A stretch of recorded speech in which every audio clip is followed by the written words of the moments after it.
Imagine a product so expensive that most people can't afford it, yet demand is so high that customers wait months, sometimes years, just to get a chance to buy it.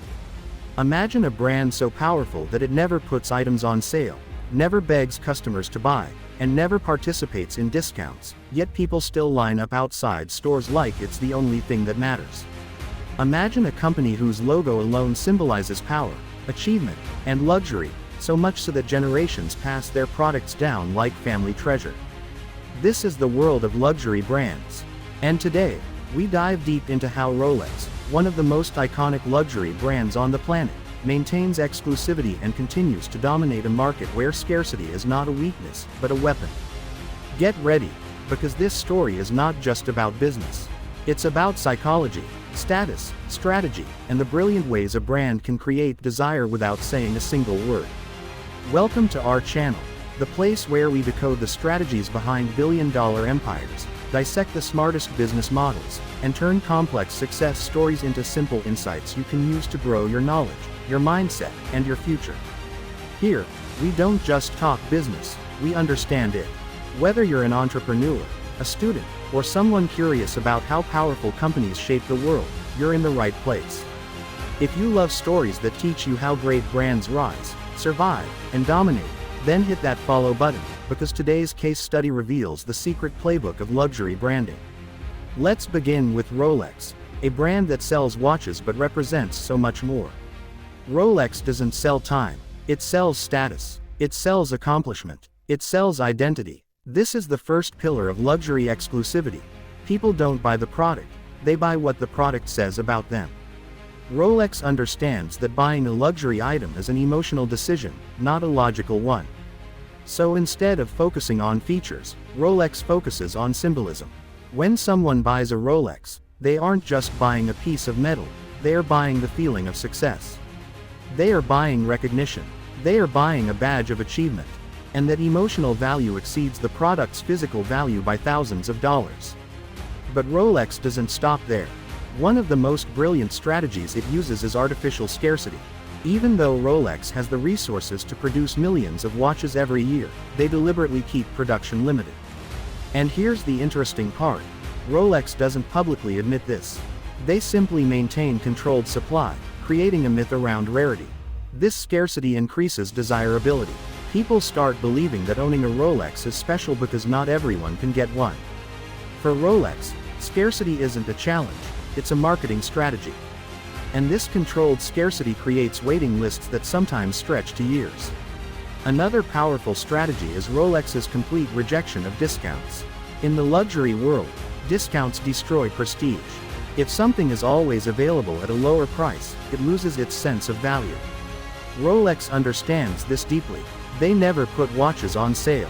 They never slash prices. They never allow dealers to reduce prices even by a small percentage. This strict price control protects the brand's dignity. Customers feel that the value of their watch will not drop after purchase. In fact, Rolex watches often increase in value over time, turning into investment pieces. This is how Rolex converts customers into long-term believers. Rolex also invests heavily in storytelling. Every Rolex watch is marketed as a symbol of achievement. The brand associates itself with explorers, athletes, deep-sea divers, mountain climbers, and legendary figures who represent excellence. Think about it. Rolex watches have gone to Mount Everest, deep under the ocean, and into the world's toughest environments.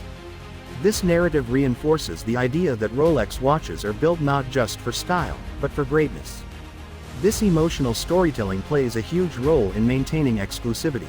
Rolex also avoids something that many brands rely on: celebrity endorsements. Instead of paying celebrities to wear their products, Rolex chooses ambassadors whose achievements naturally align with the brand.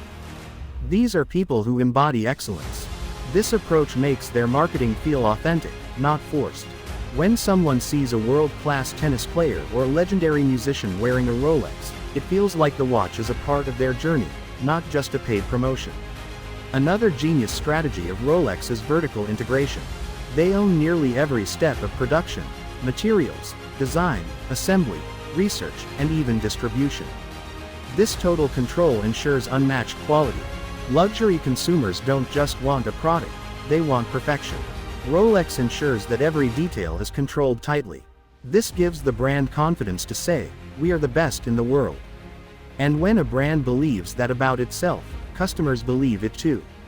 Rolex also invests in long-term brand building. Unlike regular companies that chase quarterly profits, Rolex operates with decades in mind. Their marketing campaigns don't focus on the present, they focus on legacy.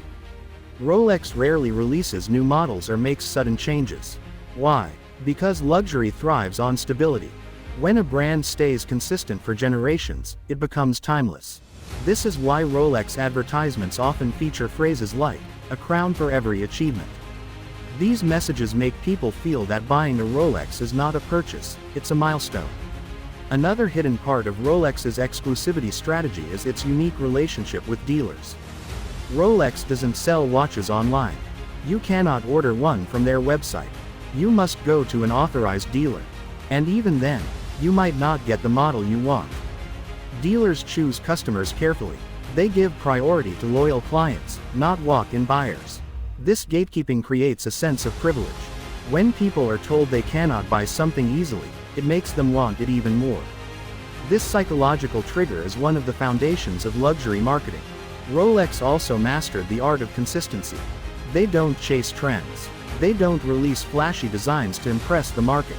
Instead, their watches look nearly the same for decades, with small refinements that maintain the heritage. This consistency builds trust. Buyers know that a classic Rolex from today will still look iconic 30 years from now. This long-lasting identity strengthens the brand's exclusivity by making every watch timeless. The brand also benefits from something extremely powerful: resale value. Rolex watches don't lose value, many actually increase in price. In some cases, watches bought for $10,000 years ago now sell for $20,000 or even $50,000. This creates a secondary market filled with collectors, investors, and enthusiasts. The resale market fuels hype, which increases demand, which increases exclusivity. It's a self-reinforcing cycle created by brilliant strategy. Ultimately, Rolex teaches one essential lesson: exclusivity is not created by chance. It is engineered through scarcity, storytelling, tradition, control, and psychology. Rolex doesn't try to be everywhere. It tries to be in the right places. It doesn't try to sell to everyone, it sells to those who want to feel special. And that is the secret to building a luxury brand. If you enjoyed this deep dive into the world of luxury business strategy, make sure to follow the channel for more powerful case studies that expand your business mindset and help you understand how the world's greatest brands operate. Remember, exclusivity isn't about limiting customers. It's about elevating value. And any business, big or small, can learn from that.